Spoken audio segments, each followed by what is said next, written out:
पैसा खत्म होइगा दूसर यार बनैली हो।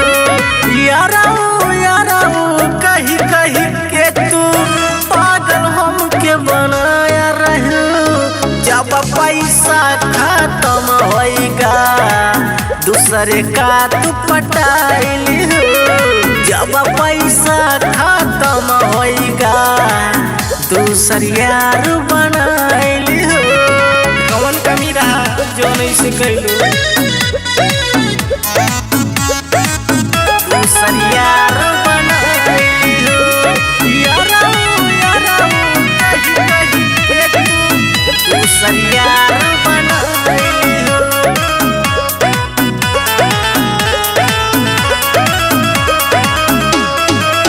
कौ बताई के करा से हम पूरा टीचर भैनी हो। तोहरा चलते बिकेगा हमारे घर के गहना सीकर हो सीकर हो। कौ बताई तकरा से हम पूरा टीचर भैनी हो। तोहरा चलते बिकेगा हमारे घर के गहना सीकर हो सीकर हो। हंसी हंसी के तू हमके हंसैलू फिर कहे के रोआई दिहियो। जब पैसा खत्म होइगा दूसर यार बनाइली हो। जब पैसा खत्म होइगा दूसरे का तू पटाइली हो।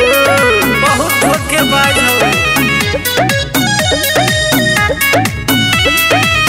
दूसरे का तू पटाइली हो। दूसरे का तू पटाइली हो।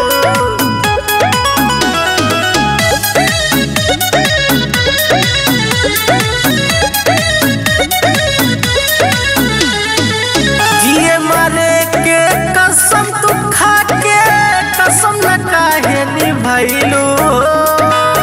जैसे हमके धोखा दिहलू वैसे के धोखा खैबू खैबू।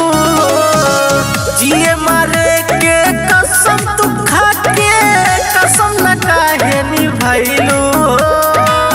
जैसे हमके धोखा दिहलू वैसे के धोखा खैबू खैबू। हम तोहके ना भुलाई पाइब तू कैसे के भुलाई गयो। जब पैसा खत्म होइगा दूसर यार बनाइली हो। जब पैसा खत्म होइगा दूसरे का तू पटाइली हो। मान ला धोखा जरूर खालू दूसर यार बनाइली हो। याराऊ याराऊ कही कही के तू दूसरे का तू पटाइली हो।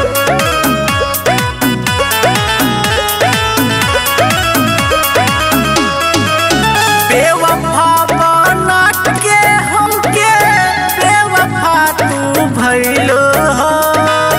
हमारा पे तू दाग लगा के खुद दागे बज भइलो भइलो। बेवफा बना के हमके बेवफा तू भइलो। हमारा पे तू दाग लगा के खुद दागे बज भइलो भइलो। दुर्गे तूफानी मोती के तू काहे जेल कराई दिहो। जब पैसा खत्म होइगा दूसर यार बनाइली हो। जब पैसा खत्म होइगा दूसरे का तू पटाइल हो।